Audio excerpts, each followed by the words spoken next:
اخوتي واخواتي في الله، السلام عليكم، مرحبا بكم. اليوم اخترت لكم طبق مالح اقتصادي بنين وبريستيج.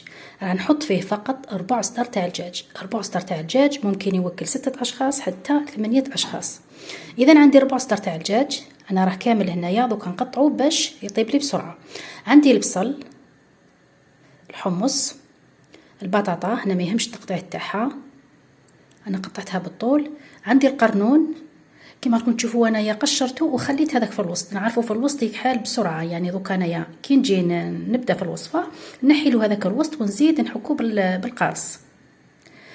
واش عندي كذلك؟ عندي شويه فرينه باش تجي المرقه عاقده، عندي المارغرين وعندي الزيت، توابل عندي الملح، فلفل الكحل، راس الحانوت، شويه ثوم مرحي وعود تاع القرفه. نبدا على بركه الله. بسم الله الرحمن الرحيم.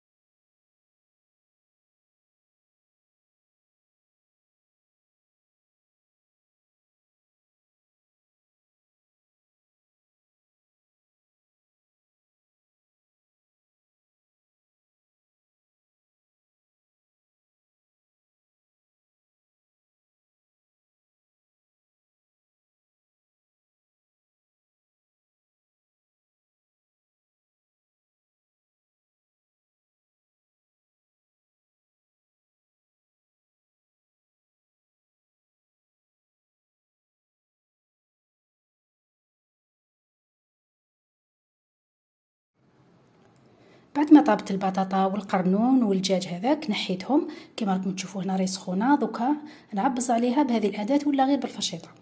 القرنون هنا نحيه قبل ما يطيح كامل، يعني لازم يكون حاكم روحه، يكون طايب ما يحكم روحه. والدجاج دوكا نحيه في الاشوار.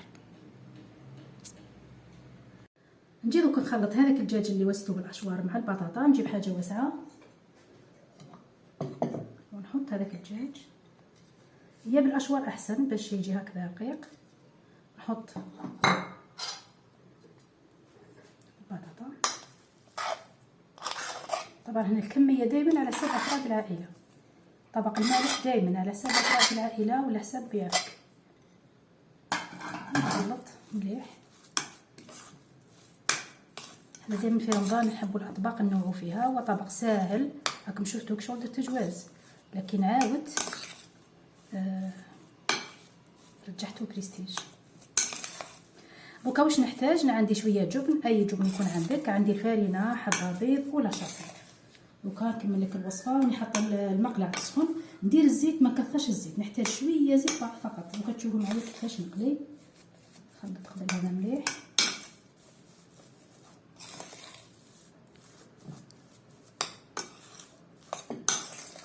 يعني مام هذه توكليها عندك ذري صغير توكليها له بنينه مغذيه. هاي راهي واجده. وكنجي هنا القرنون، نجيب الحبه تاع القرنون نحط لها مثلا، عندي جبن مثلثات نقسم الحبه على 2، هذه القطعه على 2 هكذا. هاي لكم، ونحطها هنا في الوسط. ونجي للبطاطا ونحشيها بالطريقه هذه. نخدم فيها عقلي، نثبتها مليح. طبعا مثلا انا في رمضان، راكم في رمضان، رانا في رمضان مثلا، واش ديري؟ وجديهم هكذا وحطيهم في الثلاجه ولا برا فقط، تغطيهم ومن بعد قليهم اخر لحظه. نعرفوا القليان دائما في رمضان اخر لحظه. بسيهم بالكف تاع يدك. هاي لك. دوكا واش ندير؟ مباشره في الفارينه، وكونوا متاكدين باللي ما تشربش كامل الزيت. هاي لكم. المهم هنا في الوصفه هذه ما تخلوش القرنون يطيح، يعني او طايب لكن ماهوش طايح كامل. نفضها شويه في البيض، حطيت له شويه حليب، مغرفه تاع حليب ولا مغرفه تاع ماء كيما حبيتو، ومن بعد في لاشابيغ. هاي لكم. وكنكمل هذا ونوريكم كيفاش تقلوهم. نجي دوكا القريان كيما راكم تشوفوا، الزيت ماشي كي راح نقلي بطاطا، ونقلي هذا الجزء فقط. بسم الله، هذه الطريقه. ونبدا نحرك فيها بالطريقه هذه باش تحمر لي مليح.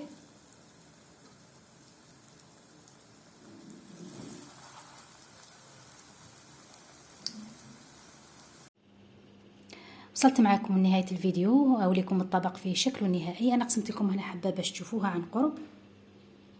العجينة هذيك اللي بقات لي، عفوا، ولا الحشو اللي بقى لي، درت بيه هكا دي كروكات. اللهم بارك لنا في رجب وفي شعبان وبلغنا رمضان كما قال رسول الله عليه الصلاة والسلام. مع السلامة.